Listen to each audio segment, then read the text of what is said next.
Hey guys, it's Jay, here with another review video. Before the review begins, I'd like to ask if you enjoyed the video, leave a like and share with others. Without further ado, onto the vid.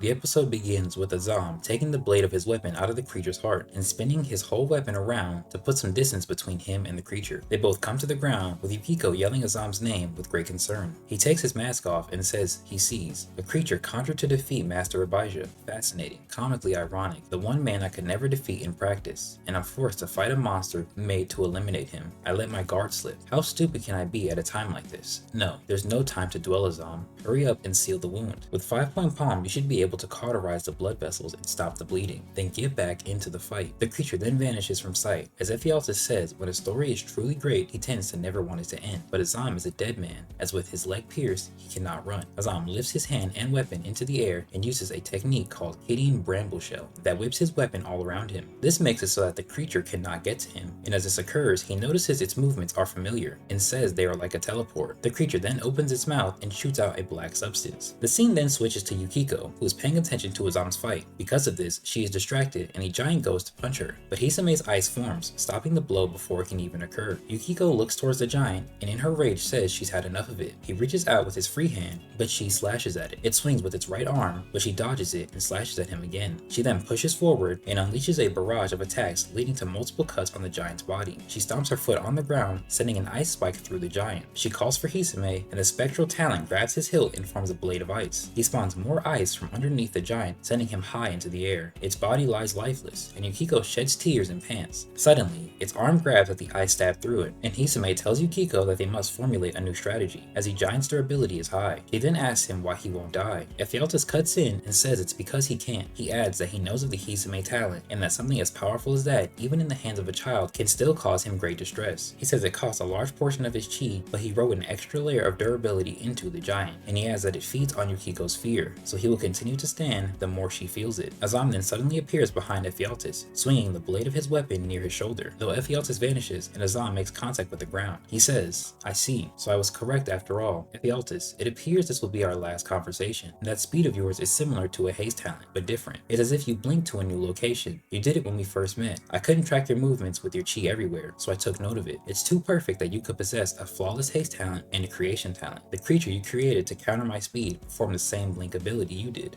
He's just like you. Or are you just like him, Ephialtes? I missed cleaving your neck when we first met, so my second blow was only a test. My suspicions are confirmed. You, Ephialtes, are a nightmare, just like these other creatures. You have never been the titan I should have been focusing on. I'll admit, you had me fooled. Your technique of surrounding this place with chi that makes humans and weaker Chimios drowsy made me feel as though you were everywhere at once. You use that to hide your true location, while you send out your first creation to deceive your opponent. You can't risk getting injured. Would I be correct in assuming you wrote Ephialtes with a blinding speed ability?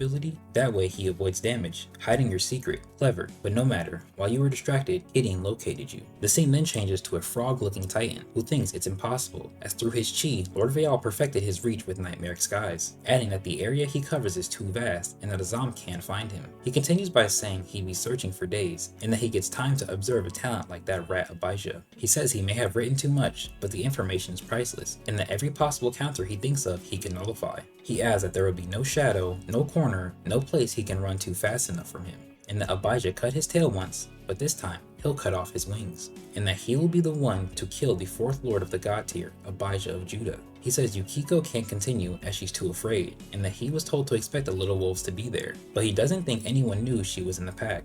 Draw them out and kill them. Those were his orders, but he's been waiting there for so long that he's written an entire novel, and he wonders who will be the first to experience his. Before he finishes, the wall bursts, and as he looks to the left, Azam is seen charging at him. Ephialtes is sent flying out of the room, and Azam comes in to punch him again. He then kicks him high into the air. As this happens, Ephialtes says, "Damn it, damn it, damn it. He tracked me? My chi is everywhere. He shouldn't be able to sniff me out. He must have found me some other way. Did he hear my heartbeat or something? Damn it, I'm out of time. I'll have to release it here. This creature is unfinished, but is far grander than the last. This will buy me enough time to." But before he can clasp his hands together, Azam whips his weapon and cuts Ephialtes' hands and fingers off. He screams out in pain, and Azam whips his weapon once more, beheading the titan. Now onto the highlights. First, let's look at Azam.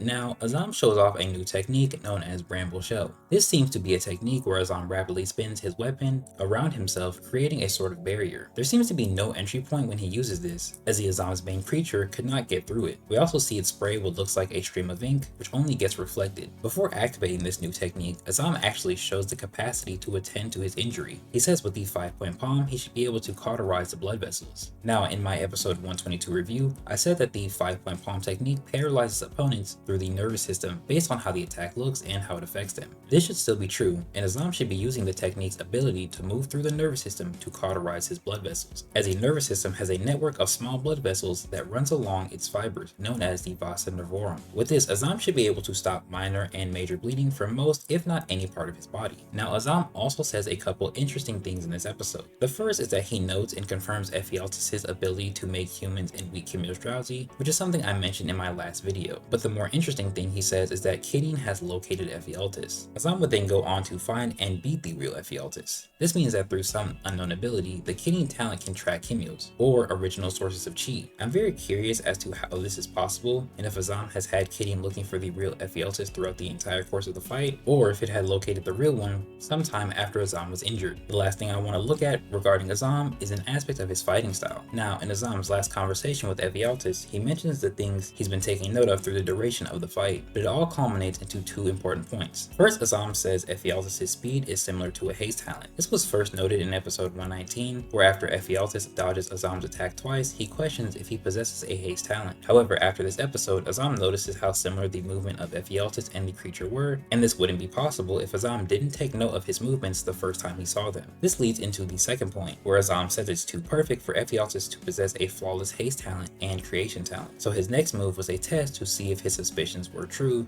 and they were, which is the fact Ephialtes is a nightmare. And Azam says he uses his chi's unique attribute mixed with the nightmare to deceive his opponents. I think there are two things that helped Azam come to this conclusion. The first is that Ephialtes tells Azam in episode 129 the effect of his chi, and the second is Azam's noting of Ephialtes' chi usage. Now, Azam makes 3 comments on Ephialtes' diminishing chi, which are in episode 119, 122, and 130. This to me is important because the lack of chi in the area will start to make it more clear as to where the original source of chi is coming from. I say all this to say that Azam's fighting style revolves around making lots of mental notes and things regarding his opponent, and using those things to uncover the truth of their abilities, if he can't do so with his immense speed already. Next, let's look at our antagonist. The first and major thing is that the Ephialtes Azam has been fighting wasn't the real him. This was an idea I and others proposed that I mentioned in my 119 review. To reiterate, the original theories were that the eye and the talent is controlling the Chimio, or that the Chimio is actually a puppet being controlled externally. And now it has been revealed that technically both of these lines of thinking were true in a manner of speaking. To start with the more obvious one, the Ephialtes Azam has been interacting with was never his true self and was only a puppeteered version of him, acting and speaking how the original would. And the sort of less obvious one is the fact that since this Ephialtes was a created nightmare, it was in a manner of speaking being controlled by the talent, as the talent's creative ability forms creations that are fueled by a core, which is the centering being of these creations and houses how they move and operate. I'm actually a little disappointed in myself for not making this connection 2 episodes ago. As I said, the creations can be given more emotion through giving them more sentience upon their creation. I should have used this idea and related it back to the initial theory, since we knew more of how Nightmare Skies works. And since the Nightmare Ephialtes has expressed different emotions such as excitement and frustration. Azam's quick defeat of the real Ephialtes shows his lack of god-tier strength and his inability to fight without his creations. His strongest creation wasn't even able to get through Azam's bramble shell, showing its lack of true god-tier strength as well, as if it couldn't get through the bramble shell, how would it endure attacks from the 4 corners, which was said by Abijah in episode 111 to at the very least destroy the part of Trinidad they were in. This leads to why a haste talent user like Azam is his weakness, as Ephialtes himself is physically weak, and the haste user would be fast enough to deal with him before creations can be spawned, just like in the final scene of the episode. And if his creations were spawned, just like with Abijah, they'd be taken out with ease. And lastly, I want to finish up by looking at Yukiko. Now, we see things from Yukiko that I think are pretty important to talk about. First, Ephialtes says he wrote an extra layer of durability into the giant she was fighting. We actually see this during the course of her fight with him. Anytime she attacks him with just her sword, she does damage him, but that damage can be akin to semi-deep scars. Even in this episode when she assaults him with her blades, the damage she does is more surface level. However, anytime she attacks him with Hisame, the damage has been more severe and apparent. This is made the most clear in episode 123, where she uses black ice and it destroys about 1/3 of the giant's torso. But even with her base ice, she can still do good damage, as seen in episode 122, where she punctured a hole in him. And in this episode, Yukiko does the same thing, but with Hisame's aid, it became grander in scale. This means while Yukiko herself may not have the physical attack potency to overcome the added durability of the giant, her attacks with Hisame very clearly do, which means the giant's durability is nothing compared to that of Hisame's. Now, the next thing I want to look at with Yukiko is another thing Ephialtes says. He says the giant feeds on her fear, and will continue to stand the more she feels it. This is actually kinda clear in this episode, where the giant starts moving after we see Yukiko panting and shedding tears. In my opinion, these are signs of her distress and anxiety regarding the situation, as the things she's tried up until this point haven't gotten the job done,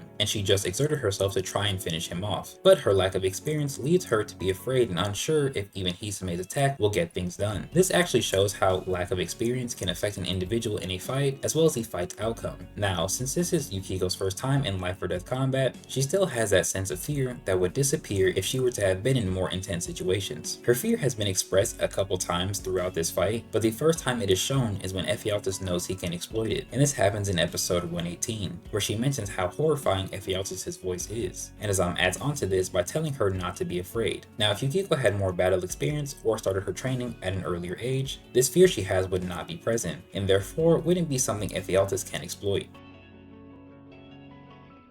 To end things off, I think this episode does a good job at finishing up Azam's fight in a way that doesn't feel like more should have been shown. It also highlights the analytical aspect of Azam's fighting style, which has been littered throughout this fight. Overall, his fight was a good way to show what fruit his training under Abijah has bore, and I'd have to say my favorite technique from him is Bramble Shell. I really enjoyed the fact that Yukiko manifested Hisame in this episode, as I mentioned in my 118 review that this very thing could happen. I also like that his attack extends Yukiko's initial ice step move, which now that I think about it adds on to how she is like her father, as he had a tendency to use his foot for manifesting Hisame's ice. The last two things I'm wondering are, when Lewis does show up, who will he fight, and how will his fight thematically compare to what we saw from Azam? I assume it'll be on a grander scale, since that's what Lewis's talent tends to lean more towards, as opposed to more small and precise like Azam. I'm also wondering if the area Chi Shroud technique is another advanced use of Chi, as he seems to actively do it as opposed to it naturally happening. If it is, I see it as a subcategory for the normal Chi Shroud we know Shay can use. But instead of suppressing and cutting off your Chi from being detected, you go out of your way to hide your physical presence while your Chi covers the whole area.